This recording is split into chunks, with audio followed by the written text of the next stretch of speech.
বিসমিল্লাহির রহমানির রহিম। সমস্ত প্রশংসা আল্লাহর, যিনি তার বান্দার উপর কিতাব নাজিল করেছেন এবং তাতে রাখেননি কোনো বক্রতা, সরল রূপে, যাতে সে তার পক্ষ থেকে কঠিন আযাব সম্পর্কে সতর্ক করে এবং সুসংবাদ দেয় সব মুমিনকে। যারা সৎকর্ম করে নিশ্চয়ই তাদের জন্য রয়েছে উত্তম প্রতিদান, তারা তাতে অনন্তকাল অবস্থান করবে। আর যেন সতর্ক করে তাদেরকে যারা বলে আল্লাহ সন্তান গ্রহণ করেছেন। এ ব্যাপারে তাদের কোনো জ্ঞান নেই এবং তাদের পিতৃপুরুষদেরও না। বড় মারাত্মক কথা যা তাদের মুখ থেকে বের হয়, মিথ্যা ছাড়া তারা কিছুই বলে না। হয়তো তুমি তাদের পেছনে পেছনে ঘুরে দুঃখে নিজেকে শেষ করে দিবে যদি তারা এই কথার প্রতি ঈমান না আনে। নিশ্চয়ই জমিনের উপর যা রয়েছে তা আমি শোভা করেছি তার জন্য, যাতে তাদের পরীক্ষা করি যে কর্মে তাদের মধ্যে কে উত্তম। আর নিশ্চয়ই তার উপর যা রয়েছে তাকে আমি উদ্ভিদহীন শুষ্ক মাটিতে পরিণত করব। তুমি কি মনে করেছ যে গুহা ও রাকিমের অধিবাসীরা ছিল আমার আয়াতসমূহের মধ্যে এক বিস্ময়? যখন যুবকরা গুহায় আশ্রয় নিল, অতঃপর বলল, হে আমাদের রব, আমাদেরকে আপনার পক্ষ থেকে রহমত দিন, আমাদের জন্য আমাদের কর্মকাণ্ড সঠিক করে দিন। আসসালামু আলাইকুম, নিপা আহমেদ ব্লগে সবাইকে স্বাগত জানাচ্ছি নতুন আরও একটি ব্লগ ভিডিও দেখার জন্য। আর এই মুহূর্তে কাছে এবং দূরে, দেশ এবং দেশের বাইরে থেকে যে যেখান থেকে আমার ব্লগ ভিডিওটি দেখছেন, সকলের সুস্থতা কামনায় শুরু করছি আমার আজকের ব্লগ। আমি নিপা বলছি অস্ট্রিয়া থেকে। আশা করছি কাছে দূরে যে যেখানে আছেন সবাই অনেক বেশি ভালো আছেন। আমরাও আল্লাহর অশেষ রহমতে আলহামদুলিল্লাহ ভালো আছি। আর এই তো নতুন দিনের নতুন আরও একটি ব্লগ ভিডিও নিয়ে চলে আসলাম আপনাদের সামনে। আশা করছি আজকের ব্লগ ভিডিওটি আপনাদের কাছে অনেক বেশি ভালো লাগবে। আর ভালো লাগলে বরাবরের মতো ছোট্ট একটা লাইক দিয়ে আমার ভিডিওটি কন্টিনিউ করতে পারেন। আর আজকের ভিডিওতে থাকছে কিছু রান্না বান্না আর সেই সাথে তীব্র গরমে নিজেকে ঠান্ডা রাখার কিছু উপায়। আশা করছি আজকে আমার এই ছোট ছোট টিপস বা উপায়গুলো আপনাদের একটু হলেও উপকারে আসবে। তীব্র গরমে প্রচণ্ড তাপদাহে নিজেকে সুস্থ রাখা এবং পরিবারের সকলকে সুস্থ রাখা বড় একটা চ্যালেঞ্জ। প্রচণ্ড গরমে মানুষের ডিহাইড্রেশন, মাথা ঘোরা, ক্লান্তি, স্ট্রোক, হাই প্রেশার অথবা প্রেশার কমে যাওয়া, স্ট্রোক, নানা ধরনের সমস্যা দেখা দেয় এই প্রচণ্ড গরমে। আর এই অবস্থায় সকলকে প্রথম থেকেই হচ্ছে সতর্ক হওয়া উচিত এবং সেই সাথে কিছু কিছু বিষয় এড়িয়ে চলা উচিত।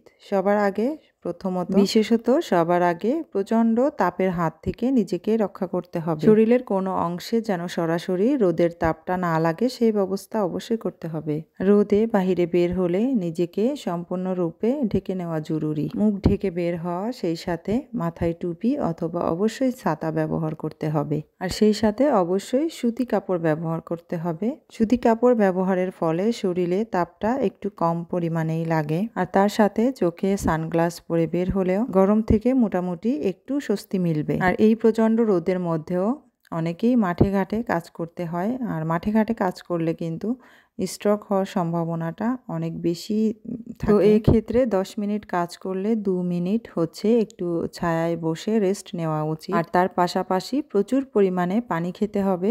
আর পানি খাওয়ার সাথে সাথে যদি একটু স্যালাইন অথবা যদি একটু লেবুর রস খাওয়া যায় আরও উপকারে আসবে। আর এই যে গরম পড়েছে অথবা আগামী দিনে যে গরম পড়বে তার মধ্যে সুস্থ থাকার আসল মন্ত্র হচ্ছে পানি। তো থাকতে হলে পানির কোনো বিকল্প নেই, অবশ্যই বেশি করে সবার পানি পান করতে হবে। তো যাই হোক, এদিকে কথা বলতে বলতে কিন্তু আমি অনেক কিছুই রান্না করে নিয়েছি। আপনারা দেখেছেন এখানে মুরগির মাংস রান্না করেছি, সেই সাথে ডিম ভুনা ছিল, বেগুন ভাজি আর হচ্ছে খিচুড়ি।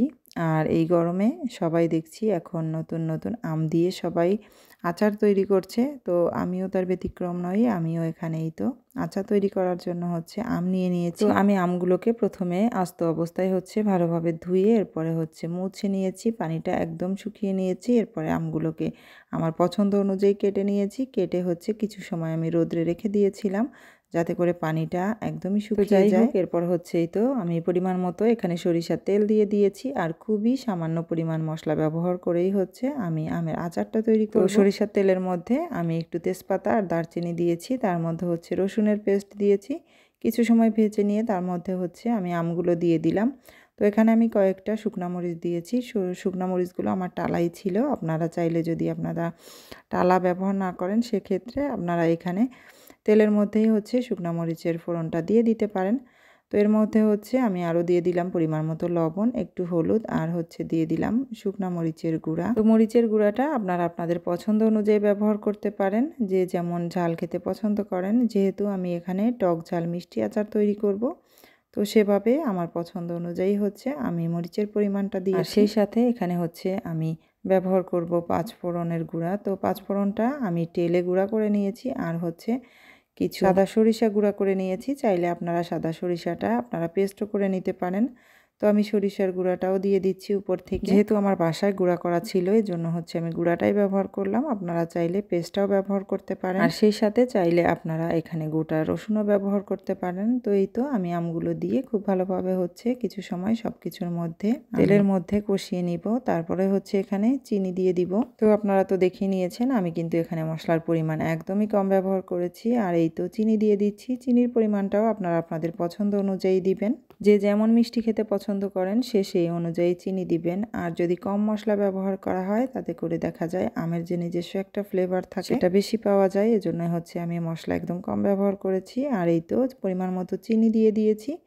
চিনিটা গলে যাওয়ার পরে কিছু সময় একটু সিদ্ধ করে নিয়েছি, জাল করে নিয়েছি। তার মধ্যে হচ্ছে এখন এখানে দিয়ে দিলাম সিরকা। যারা আপনারা আমের আচারটা অনেক দিন পর্যন্ত সংরক্ষণ করতে চান অবশ্যই সিরকা ব্যবহার করতে হবে। অনেকে সিরকা বলে থাকি, আবার অনেকে ভিনেগারে বলে থাকি। তো যাই হোক না কেন এখানে আমি পরিমাণ মতো ভিনেগার দিয়ে দিয়েছি। আর কিছু সময় আরও একটু জাল করে নেওয়ার পরে হচ্ছে আমগুলো সিদ্ধ হয়ে গিয়েছে। আর একদম শেষ দিকে এখানে টেলে নেওয়া আমি 5 ফোড়নের গুঁড়াটা দিয়েছি। আর এই শেষ দিকে 5 ফোড়নের গুঁড়াটা দিলে কিন্তু আচার থেকে অনেক সুন্দর একটা ফ্লেভার আসে। তো 5 ফোড়ন গুঁড়া করাটা আর আপনাদের সাথে শেয়ার করিনি, কারণ এটা তো কম বেশি সবাই জানেন। তো আমি যেভাবে খুব সহজভাবে সাধারণভাবে আচার তৈরি করে থাকি সেটাই আপনাদের সাথে শেয়ার করলাম। যারা নতুন রাঁধুনি আছেন তাদের জন্য একটু হলেও উপকারে আসবে। এই আমগুলো কিন্তু আটিগুলো শক্ত হয়নি, একদমই নরম ছিল। তো যাই হোক অলরেডি আচার তৈরি করা হয়ে গিয়েছে। আর আচারগুলো একদম ঠান্ডা হয়ে যাওয়ার পরেই হচ্ছে এভাবে কাচের বয়ামে সংরক্ষণ করতে হবে। আর খাওয়ার সময় অবশ্যই আপনারা চামচ ব্যবহার করবেন। হাত ব্যবহার করলে তো দেখা যায় আচার খুব তাড়াতাড়ি নষ্ট হয়ে যায়, এটা তো আমরা কম বেশি সবাই জানি। তো যাই হোক গরম থেকে বাঁচার জন্য আরও কিছু উপায় আপনাদের সাথে শেয়ার করছি। তো গরম থেকে বাঁচার জন্য অবশ্যই পানির সাথে তরল খাবার খেতে হবে। আর এই গরমে অতিরিক্ত ঘাম হয়ে শরীর থেকে কিন্তু খনিজ পদার্থ বের হয়ে যায়। আর এই ঘাটতি মেটানোর জন্য অবশ্যই বেশি করে পানির সঙ্গে শরবত খেতে হবে, লেবুর শরবত, স্যালাইন। সেই সাথে গরমের মৌসুমে যে ফলগুলো পাওয়া যায় সেই ফলগুলো অবশ্যই খেতে হবে। তার মধ্যে আনারস, তরমুজ, শসা এই ধরনের ফলগুলো খেলে পানির ঘাটতি অনেকটাই পূরণ হয়। সেই সাথে যে কোনো ধরনের ফলের রসও খেতে পারেন, তবে প্যাকেটজাত কোল্ড ড্রিঙ্কস জাতীয় খাবারগুলো না খাওয়াই উত্তম। তো যাই হোক সমস্ত কাজ শেষ করে আমি যেভাবে রাতে আমার কিচেনটা ক্লিন করে রাখি সেটাই শেয়ার করছি। রাতে যদি মাত্র আধা ঘন্টা কাজ করে একটু কষ্ট করে যদি আমরা কিচেনটা ক্লিন করে রাখি সকালে আমাদের কাজ করতে অনেক বেশি সুবিধা হয়। রাতে করে রাখা কাজের কারণে সকালের কাজ করতে, সকালের নাস্তা তৈরি করতে অনেক ইজি হয়ে যায়। তো চাইলে আপনারা একটু কষ্ট করেই হচ্ছে রাতে ঠান্ডায় একটু কাজ এগিয়ে নিতে পারেন, তাহলে সকালে অনেক সহজেই সবকিছু করে নিতে পারবেন। সেই সাথে আরও কিছু টিপস শেয়ার করছি, আর সেগুলো হচ্ছে গরমের মধ্যে দেখা যায় দুপুরের দিকে রান্না করতে গেলে অনেক বেশি গরম লাগে, শরীর অনেক বেশি ঘেমে যায়। তো আপনারা চাইলে সকাল সকাল রান্নাটা করে নিতে পারেন নাস্তার সাথে সাথে। আর যদি 12টার আগেই সমস্ত রান্নাগুলো শেষ করে কাজগুলো শেষ করে নিতে পারেন তাহলে অনেকটাই স্বস্তি পাওয়া যাবে। আর ঘেমে গেলে রান্নার সময় কিন্তু প্রচণ্ড ঘাম হয়, তো অবশ্যই হাতের কাছে একটু তাওয়াল রাখতে পারেন, সুতি কাপড় রাখতে পারেন। সাথে সাথে হচ্ছে ঘেমে গেলে আপনারা একটু মুছে নিতে পারেন, নাহলে কিন্তু দেখা যায় ঘামটা বসে শরীরে ঠান্ডা গরম জ্বরও চলে আসতে পারে। আর বাহিরে বের হলে প্রচণ্ড গরম থেকে ঘরে আসার সাথে সাথে পানি খাওয়াটা উচিত না, বিশেষ করে ঠান্ডা পানি বা গোসল করাটাও উচিত। কিছু সময় একটু রেস্ট নিয়ে তারপরেই হচ্ছে ঠান্ডা পানি বা গোসল করা ভালো। তীব্র গরমে নিজেকে সুরক্ষিত রাখতে বেশি পরিমাণে পানি খেতে হবে। লাউ বা শসা দিয়ে তরকারি বা সবজি রান্না করে খেলে ভালো হয়। আর এই ধরনের সবজিগুলো পেট ঠান্ডা রাখতে সাহায্য করে। সেই সাথে ডাবের পানি, পুদিনা পাতার শরবত, লেবুর পানি এই ধরনের শরবতগুলো শরীরকে ঠান্ডা রাখবে, ডিহাইড্রেশন থেকে নিজেকে মুক্ত রাখবে। আর এই গরমে শিশুদের দিকে বিশেষভাবে খেয়াল রাখতে হবে। যারা 6 মাসের ছোট বাচ্চা আছে তারা তো অবশ্যই বেশি পরিমাণে মায়ের দুধ খাবে।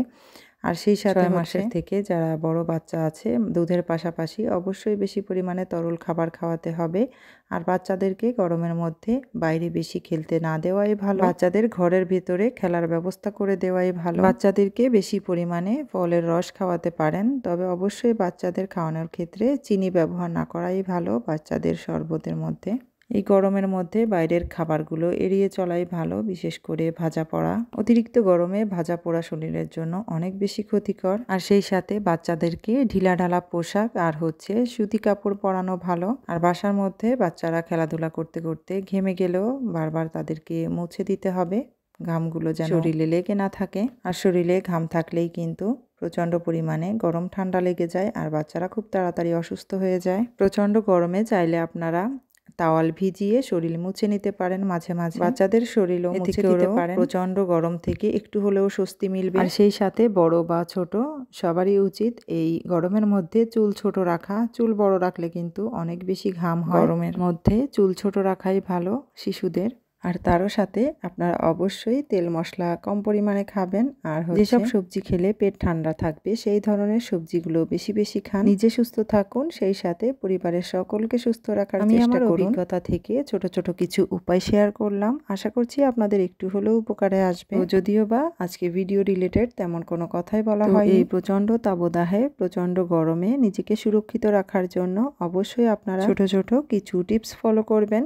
প্রচণ্ড গরমে দুপুরের সময় রান্না না করাই উচিত। চাইলে আপনারা সকাল সকাল একদম ঠান্ডা ঠান্ডার মধ্যেই রান্নাগুলো সেরে নিতে পারেন। তো যাই হোক, সব কিছু মিলিয়ে আমার আজকের এই ভিডিওটি আপনাদের কাছে কেমন লেগেছে অবশ্যই কমেন্টস করতে ভুলবেন না। ভিডিও দেখতে দেখতে ভিডিওর কোনো অংশ যদি আপনাদের কাছে একটু ভালো লেগে যায় তাহলে অবশ্যই আমার এই ছোট্ট চ্যানেলটি সাবস্ক্রাইব করে আমার চ্যানেলের পাশেই থেকে যাবেন। সকলের সুস্বাস্থ্য এবং দীর্ঘায়ু কামনা করে আজকের মতো বিদায় নিয়ে নিব। সবাই অনেক অনেক বেশি ভালো থাকবেন, সুস্থ থাকবেন। আল্লাহ হাফেজ অ্যান্ড আসসালামু আলাইকুম।